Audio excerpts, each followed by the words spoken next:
नमस्कार, स्वागत है आपका। आपके साथ मैं दीपेश बरगले। छत्तीसगढ़ में कोरोना लगातार पैर पसारते जा रहा है। कोरोना को देखते हुए सरकार और प्रशासन लगातार अब सख्ती बरतते हुए दिखाई दे रहे हैं। एक दिन में रिकॉर्ड 698 नए मरीज मिले हैं, जबकि एक दिन पहले 2 जनवरी को 290 मामले सामने आए थे। अब हालात बिगड़ते जा रहे हैं तो सरकार एक्शन में आ चुकी है। छत्तीसगढ़ में ज्यादा मरीजों वाले जिलों में नाइट कर्फ्यू लगाने का ऐलान कर दिया गया है। रात 10 बजे से सुबह 6 बजे तक सख्ती का पालन करने के निर्देश जारी किए गए हैं। लगातार इसको लेकर चर्चा हो रही है। सीएम के निर्देश के बाद प्रशासन एक्टिव मोड में दिखाई दे रहा है। कांकेर में धारा 144 लागू है। दुर्ग में सख्ती बढ़ा दी गई है। ऐसे में अब सवाल खड़े होते हैं कि कोरोना की बढ़ती रफ्तार पर आखिर लगाम कैसे लगेगी। सरकार सख्ती बढ़ाने में कहीं देरी तो नहीं कर रही है। क्या लॉकडाउन पर विचार करने का अब वक्त आ चुका है? लॉकडाउन भले ना लगे, लेकिन क्या अब उसके वैकल्पिक व्यवस्थाओं को दुरुस्त करने का वक्त आ चुका है? सिस्टम की लापरवाही से कहीं कोरोना तो नहीं बढ़ रहा है? टेस्टिंग और ट्रेसिंग की रफ्तार क्या और बढ़ानी होगी? ऐसे बहुतेरे सवाल हैं जिन पर जवाब तलाशने की कोशिश करेंगे। पहले रिपोर्ट देखिए। छत्तीसगढ़ में कोरोना ने एक बार फिर से दूसरी लहर की याद दिला दी है। संक्रमण की रफ्तार इतनी तेज है कि स्वास्थ्य विभाग भी हैरान है। सिर्फ 3 दिनों में ही संक्रमण की दर दोगुनी हो गई है। 3 दिन पहले संक्रमण की दर 0.75% थी। अब बढ़कर ये 2.52% हो गई है। 3 जनवरी को 698 नए केस मिले, जिसके बाद अब सक्रिय मरीजों की संख्या 1942 हो गई है। 5 जिलों में मरीजों की संख्या सबसे ज्यादा है। कहा जा रहा है कि अगर मरीजों के मिलने की रफ्तार ऐसी ही रही तो दूसरी लहर से भी ज्यादा खतरनाक तीसरी लहर हो सकती है। यही वजह है सरकार ने उन सभी जिलों में रात 10 बजे से सुबह 6 बजे तक नाइट कर्फ्यू लगाने का ऐलान किया है, जहां कोरोना के केस अधिक मिल रहे हैं।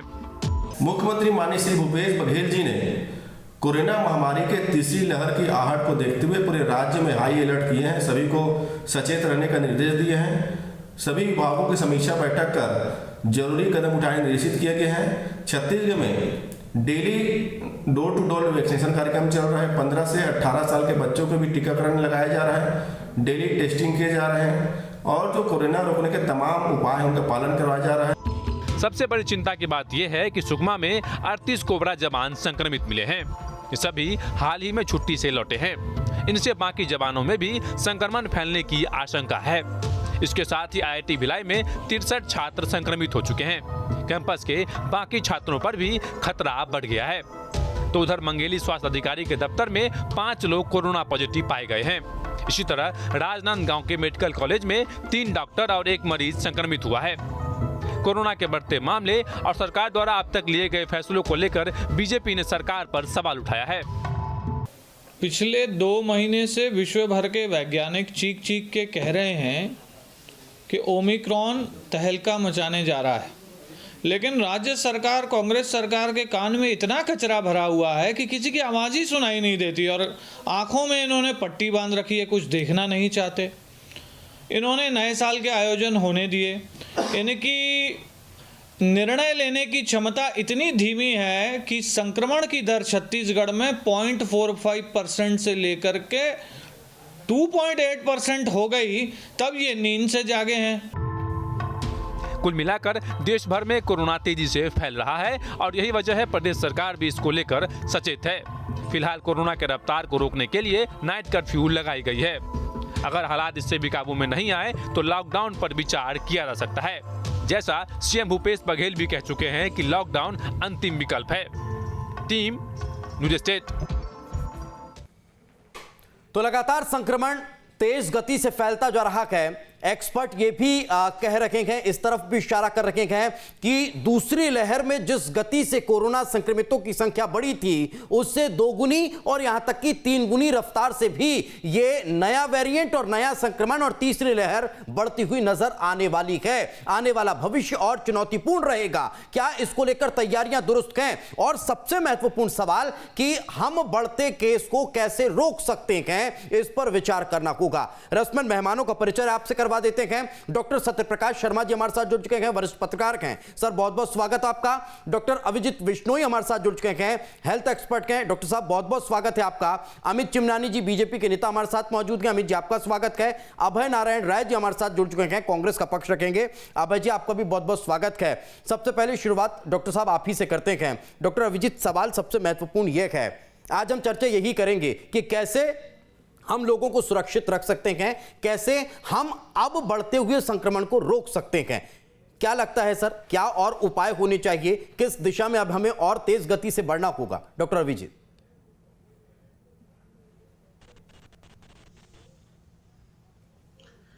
देखिए, ओमिक्रॉन संक्रमण की अगर ये बात करी जाए तो ये काफी ज्यादा विचित्र बन के आ रहा है। जब लैब टेस्टिंग हुई थी तब पता चला था कि ये अपने पुराने डेल्टा वेरिएंट से कम 6 से 8 गुना ज्यादा तेजी से फैल सकता है। बाद में जब उसकी टेस्टिंग के परसेंटेज आए तो फिर बदलते चले गए। बीच में ऐसे भी केसेस आए कि 2 लोग जो आपस में दूर दूर तक कनेक्टेड नहीं है, उसमें भी सेम फ्लोर पे रहने के कारण जो है संक्रमण फैलता चला गया। हाल ही में हम मध्य प्रदेश में भी ऐसा देख रहे हैं कि जिनकी यहाँ पे अभी फिलहाल कोविड से अनफॉर्चुनेट डेथ भी हुई है, उनकी फैमिली में जो उनके क्लोज साथ में रहने वाले उनके बेटे के भी संक्रमण नहीं हुआ, उनकी लगातार रिपोर्ट्स नेगेटिव आई जा रही हैं। तो कहीं ना कहीं संक्रमण केवल लैब की रिपोर्ट से ही जज नहीं किया जा सकता है। हाँ, कहीं ना कहीं लेकिन अगर हम अपनी तरफ से सतर्कता ज्यादा रखेंगे, यानी मास्क और सोशल डिस्टेंसिंग का अगर पालन करेंगे, तो अपने आप को काफी हद तक बचा जरूर सकते हैं। बाकी रही बात कि यदि किसी और तरह से इसको रोकने की, तो उसके अलावा जो आपके हैंड सैनिटाइजेशन है, सरफेस सैनिटाइजेशन है, इनका भी यदि हम रेगुलर पालन करें, वेंटिलेशन का ध्यान रखें, क्लोज्ड एनवायरनमेंट में ज्यादा देर तक नहीं बैठे, तो इससे थोड़ा सा बचा जा सकता है। ठीक है, ये सबसे महत्वपूर्ण है। डॉक्टर सत्यप्रकाश हमारे साथ मौजूद हैं। सर एक और आपका भी कमेंट चाहूंगा कि कैसे अब हम इस तीसरी लहर को रोकने का प्रयास कर सकते हैं। हालांकि तीसरी लहर आ तो चुकी है, लेकिन फिर भी कम से कम लोग संक्रमित को, उसके लिए क्या कोई प्रयास और अभी फिलहाल की कंडीशन में किए जा सकते हैं? कि इसमें कोई दो राह नहीं कि देश तीसरी लहर में जा चुका है, और ये तीसरी लहर आई थिंक सीरियस हो या ना हो, लेकिन नंबर ऑफ केसेस यानी जो केस लोड है वो देश पर बहुत बड़ा आने वाला है, साथ ही छत्तीसगढ़ में भी, क्योंकि इसका जो ट्रांसमिटिंग रेट है वो बहुत हाई है, अराउंड 4 टाइम डेल्टा वेरिएंट से है। तो निश्चित रूप से 4 गुने केसेस ज्यादा डेली रिपोर्ट होंगे। तो इन हालातों में सरकारों के दायित्व और समाज के दायित्व दोनों की दायित्व होते, क्योंकि ये केवल सरकार पर हम डिपेंडेंसी रखें, इससे हम इन चीजों से फेस नहीं कर सकते, ना लड़ाई लड़ सकते हैं। समाज को भी उतना ही सामने आना पड़ेगा। लेकिन मैं आपको बताऊं कि जो रेस्ट्रिक्शंस हैं, रेस्ट्रिक्शन तो बढ़ाने ही पड़ेंगे। नाइट कर्फ्यू को बढ़ाओ, पूरे प्रदेश में लगाना पड़ेगा। नाइट कर्फ्यू बढ़ाने के साथ साथ इंडोर जो इवेंट्स हैं उनको समाप्त करना पड़ेगा। स्कूल, छोटे क्लासेस के छोटे बच्चों के स्कूल बंद कर दो, आउटडोर केवल परमिशन, लिमिटेड लोगों को परमिशन दो। तो ऐसे बहुत सारे चीजें हैं। अवेयरनेस, ये मैं अभी आपके मध्य प्रदेश के चैनल पे भी ये बात कह चुका हूं, यहां भी मैं कहूंगा कि अवेयरनेस प्रोग्राम स्पेशली गवर्नमेंट चलाए, इस पर बेहद फोकस करे, क्योंकि लोगों को अभी ये वाकई सच्चाई पता नहीं है कि ओमिक्रॉन का नेचर क्या है, इसके इंपैक्ट क्या है, हेल्थ पर कितने डेंजरस इफेक्ट है या नहीं है, एज कंपेयर ऑफ डेल्टा या अदर वेरिएंट्स। तो इन हालातों में ये चीज बहुत जरूरी। तीसरी, मैंने आपको बताया कि सेकेंड वेव जो थी उसके कारण छत्तीसगढ़ राज्य में क्या क्या परेशानी आई, क्या क्या चीजें सरकार ने, पब्लिक ने या समाज ने जो फेस की है, उनको कैसे अब दोबारा ना आना पड़े। क्योंकि ये चीज पक्की है कि अगर जो वेरिएंट फैल रहा है वो वेरिएंट ओमिक्रॉन है या दूसरा वेरिएंट है, क्योंकि ओमिक्रॉन के बारे में वेल नोन है कि वो वेरिएंट रेस्पिरेटरी सिस्टम पर उतना अटैक नहीं करता जितनी कि पिछले वेरिएंट करते थे। तो जो मैंने कहा कि जो सीक्वेंसिंग है, यानी कि जीनोम सीक्वेंसिंग बढ़ाई जाए, जिससे ये हम बाइफरकेट करें कि ये केसेस कौन से हैं और ये केसेस कौन से हैं, हॉस्पिटल में कितने बेड की अब जरूरत पड़ेगी या नहीं पड़ेगी, ऑक्सीजन की कितनी जरूरत पड़ेगी या नहीं पड़ेगी, ये सब तैयारियां करना ही पड़ेगी। मेडिसिन के बारे में देखिए, आपको मैं बताऊं, जो महत्वपूर्ण इंजेक्शन था उसके बारे में आपने पिछले रिपोर्ट में, हम पिछली वेब में भी हम आपके साथ बैठ रहे हैं, कितना ब्लैक हुआ। जिसकी कीमत 4,000 रुपए को 50-50, 60-60 हजार में बिका। तो इन हालातों में पुनः देश या प्रदेश को ना जाने दे, इस पर विशेष कंट्रोल की आवश्यकता। बिल्कुल, स्वास्थ्यगत व्यवस्थाओं को तो बढ़ाना ही होगा, लेकिन लॉकडाउन से पहले हमें किस तरह के प्रिकॉशंस रखने होंगे, किस तरह की व्यवस्थाओं को दुरुस्त करना होगा, उस पर भी विचार करना होगा। डॉक्टर साहब, मैं वापस लौटूंगा आपके पास, सर वापस आऊंगा आपके पास। अमित जी और हमारे साथ अभय जी दोनों मौजूद हैं। आप दोनों से सवाल लेने के पहले एक निवेदन है कि आज हम राजनीतिक मसलों पर बिल्कुल चर्चा नहीं करेंगे। आज हम इस पर बात नहीं करेंगे कि इन्होंने ये नहीं किया, इन्होंने वो नहीं किया, हमें ये करना चाहिए था, ये नहीं हुआ। हम आज चर्चा इस पर करेंगे कि अब हम क्या कर सकते हैं लोगों को बचाने के लिए, छत्तीसगढ़ के लोगों की सेहत की रक्षा के लिए। उम्मीद है कि हम लोग इसी पर रहेंगे ताकि हम कुछ अच्छा डिलीवर कर पाएं इस 15-20 मिनट में जो भी वक्त हमारे पास बचा हुआ है। अभय जी, सबसे महत्वपूर्ण सवाल, क्या सिर्फ और सिर्फ इस नाइट कर्फ्यू से, वो भी कुछ जिलों में, हम इस गंभीर मसले को सुलझा सकते हैं, इस संभावित लहर को रोक सकते हैं, लगातार दिन प्रतिदिन बढ़ते आंकड़ों पर लगाम लगा सकते हैं? दीपेश जी, निश्चित रूप से प्रतिदिन चिंता का विषय बढ़ता जा रहा है। 2 लहर देखने के पश्चात तीसरी लहर आए, ये प्रदेश का कोई बात ही नहीं चाहता। शासन और प्रशासन अपनी ओर से मुस्तैद है। जो व्यवस्थाएं शासन प्रशासन को करनी चाहिए, होने के पहले और होने के बाद, वो दोनों पे मुस्तैद है। रहा पहले का सवाल, ऐसी स्थितियां न बने, क्यों बढ़ रही है? टेस्टिंग बढ़ाई जा रही है, टेस्टिंग से रिपोर्ट आ रही है तो ज्यादा कोरोना के मरीज मिल रहे हैं। ओमिक्रॉन का अभी तक एक भी केस नहीं मिला। ये भगवान का बहुत बड़ा हम सबके उपकार है कि अभी तक ओमिक्रॉन की दस्तक छत्तीसगढ़ में नहीं हुई है।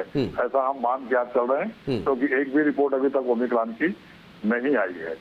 जहां तक आपने कहा कि नाइट कर्फ्यू से, देखिए लगातार जब कोरोना नहीं था तब भी ये कहा गया है कि मास्क का उपयोग करते रहिए, दूरी बना के रखिए, आवश्यक हो तभी घरों से निकलिए, भीड़ भाड़ ना करिए। लेकिन कितना असर पड़ा इस अपील का और कितना असर पड़ा सरकार की बातों का, ये भी बाजार में दिख रहा है, भीड़ में दिख रहा है। लेकिन अब तो चूंकि मामला सिर पर है, प्रशासन ने आज बड़ी बैठक ली है, सीएम साहब ने आज कई बैठकें की हैं, लगातार निर्देश जारी कर रहे हैं और लगातार बैठकें स्वास्थ्य विभाग की और प्रशासनिक अधिकारियों। बिल्कुल, आपने 2-3 चीजों का जिक्र किया सर, मैं संक्षेप में जवाब चाहूंगा, 2-3 सवाल आपसे कर लेता हूं, फिर अमित जी का रुख करूंगा। सवाल एक ये सर, जीनोम सीक्वेंसिंग की जो आपने जिक्र किया और आपने कहा कि अभी ओमिक्रॉन का छत्तीसगढ़ में एक भी केस नहीं है। सर 2-2 महीने से रिपोर्ट पेंडिंग है, तो हमें कैसे पता लगेगा कि ओमिक्रॉन से हमारे मरीज पीड़ित हैं या नहीं है? एक चीज। दूसरी चीज एक और ये कि किसने रोका है सर सख्ती करने के लिए?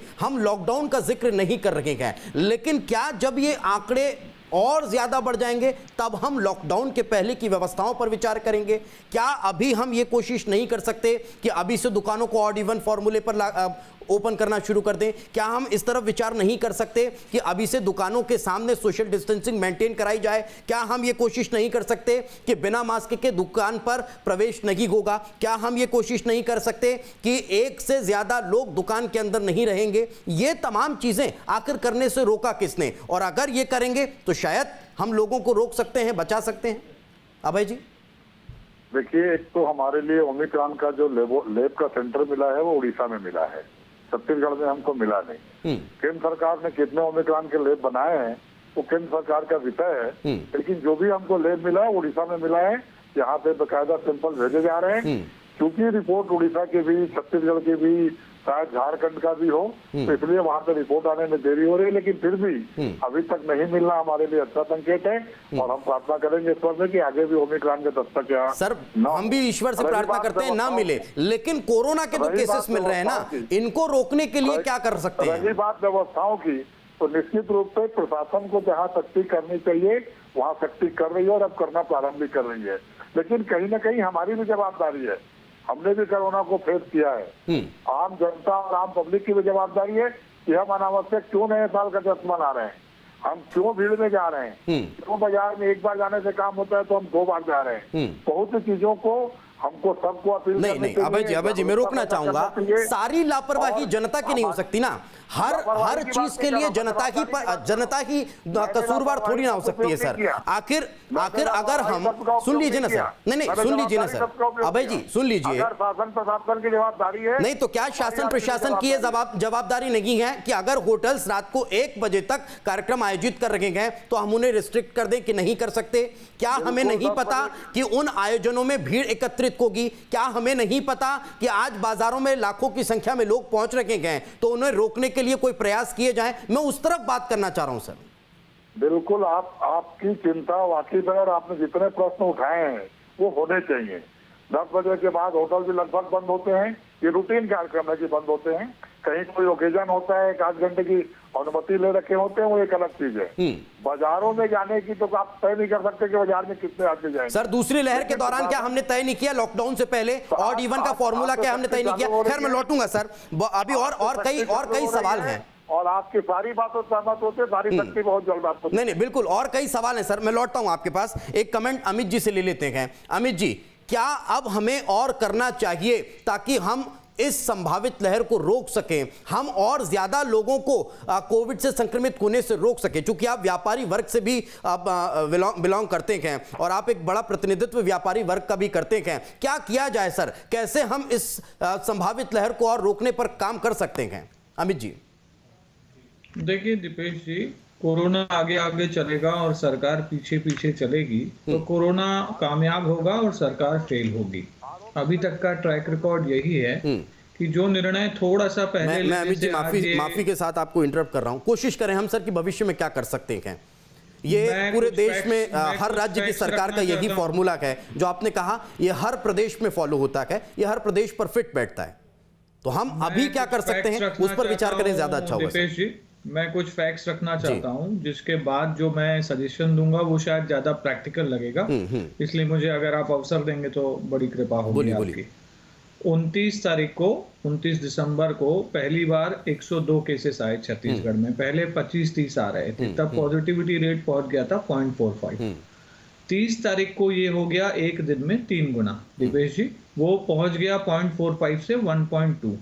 29 और 30 के बीच में अगर आपके प्रदेश का संक्रमण 3 गुना बढ़ जाता है तो हमको 30 को फैसला ले लेना चाहिए कि अब नाइट कर्फ्यू होगा, अब रिस्ट्रिक्शंस होंगे। लेकिन हम 30 की जगह फैसला ले रहे हैं 4 तारीख को, आज, जब रायपुर का संक्रमण रेट, पॉजिटिविटी रेट 7% पहुंच गया। आज का आंकड़ा रायपुर का आ गया है 343। 7% का पॉजिटिविटी रेट देश के कुछ चुनिंदा शहरों में ही होगा। इससे हमको समझना होगा कि अब जो संक्रमण की दर है दीपेश जी, वो काफी तेज हो चली है। इसीलिए केवल कुछ जिलों में जो हम नाइट कर्फ्यू लगा रहे हैं कि जहां 40% से ज्यादा का संक्रमण रेट है और बाकी को छोड़ दे रहे हैं, तो 2 या 3 दिन में फिर वहां पे भी क्रॉस हो जाएगा। उसके बाद हम वहां लगाएं तो उसकी जगह मेरा सजेशन ये है, मैं इसीलिए फैक्ट दे रहा था कि हमको एक प्रदेश व्यापी निर्णय लेने की जरूरत है, क्योंकि प्रदेश में मूवमेंट तो है, एक जिले के लोग दूसरे जिले तो जाते हैं। तो इसीलिए इंतजार करने की जगह जो भी आप निर्णय ले लें वो पूरे प्रदेश के लिए लें। अभी जिलों के लिए निर्णय लिया गया है। पहला मेरा सुझाव ये है। दूसरा सुझाव फिर से फैक्ट्स देकर करूंगा मैं। 29 दिसंबर को जब पॉजिटिविटी रेट 0.45 था तब टेस्ट हुए थे 24,000 और 2 जनवरी को जब पॉजिटिविटी रेट 3 गुना बढ़ गया था तब टेस्ट हो गए 8,000 कम 16,000। तो हमको टेस्ट प्रतिदिन बहुत ज्यादा बढ़ाने की जरूरत है। हम पॉजिटिविटी रेट को बढ़ा रहे हैं और टेस्ट की संख्या को कम कर रहे हैं, तो दीपेश जी इससे भी तकलीफ आएगी। तीसरी चीज, अभी सिर्फ हम अपील करेंगे ना अगर यहाँ से कि आप मास्क पहनिए, तो ये तो 2 साल से पूरी दुनिया में अपील हो रही है, मानता नहीं है कोई। तो इसके लिए आखिर सरकार को सख्ती करनी पड़ती है। तो मेरा निवेदन कांग्रेस की सरकार से और आदरणीय अभय जी से ये है कि अब आप जिम्मा अपने हाथ में ले लीजिए। जो जहां पर आपको ढिलाई दिखती है वहां पर थोड़ी सी आप सख्ती कर दीजिए। अदरवाइज आप जनता से अपील करते रह जाएंगे और फिर से कोरोना की जो तीसरी लहर है वो 2 लहरों से ज्यादा खतरनाक हो जाएगी। क्योंकि हमने यूके को देखा है, यूएसए को देखा है, साउथ अफ्रीका को देखा है। तो दीपेश जी, जो हमको दिख रहा है पहले, जिससे हमको अलर्ट होके कदम उठाने की जरूरत है, वो हम अभी तक नहीं उठा पाए हैं। और लॉकडाउन आखिरी उपाय होता है जो जनता नहीं चाहती है, जो कोई नहीं चाहता है।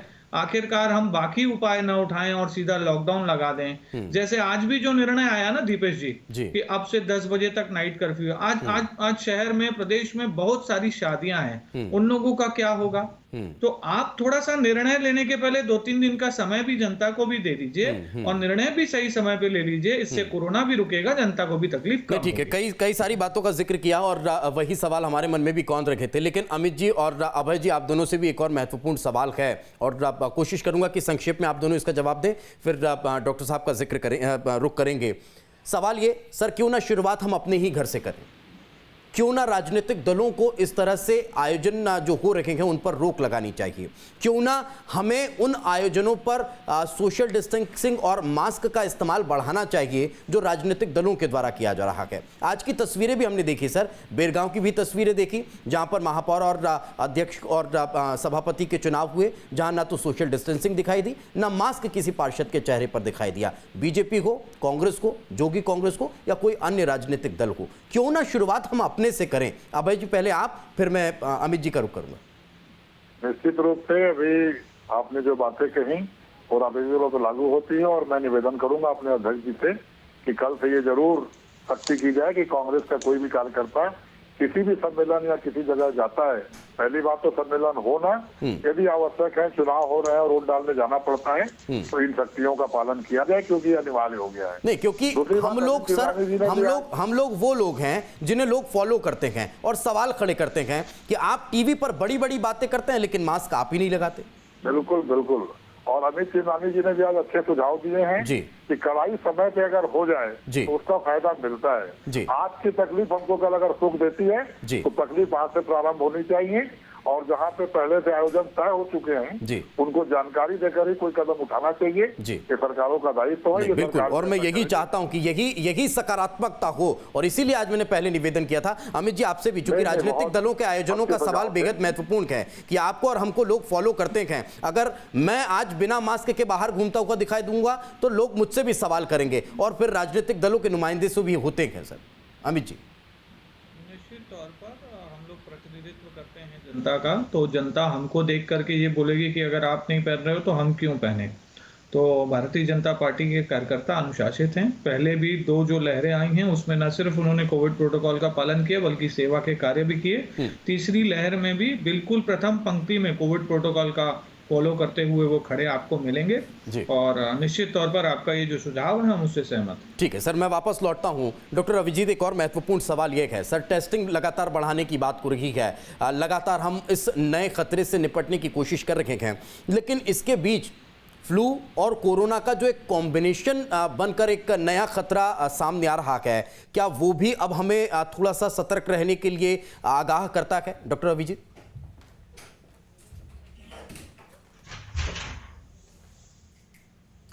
जी बिल्कुल, देखिए फ्लू एक ऐसी बीमारी है जिसके सिम्टम्स कोविड से बिल्कुल एक जैसे मैच कर रहे हैं। ऐसे में किसी को अगर एसिम्टोमेटिक या फिर लेस सिम्टोमेटिक वाला जो कोरोना होता है तो उसको अक्सर यही लगता है कि ये तो नॉर्मल सीजनल सर्दी जुकाम खांसी है, क्योंकि इस समय भारत में शीतलहर भी चल रही है। तो ऐसे में कई ऐसे केसेस जिनको कोविड शायद डिटेक्ट हो जाना चाहिए था वो भी शायद बच के निकल जा रहे हैं। अच्छी बात यह है कि ठीक है वो स्वस्थ होकर निकल जा रहे हैं, पर कहीं ना कहीं ये मिक्सचर हमारे ओवरऑल नंबर ऑफ केसेस को कम कर देता है और कहीं ना कहीं हमें सतर्क होने में भी ये उतना मदद नहीं करता है। तो फ्लू वाले सिम्टम्स तो डेफिनेटली एक ऐसे हैं कि जो थोड़ा सा मिक्सचर क्रिएट करते हैं। बिल्कुल।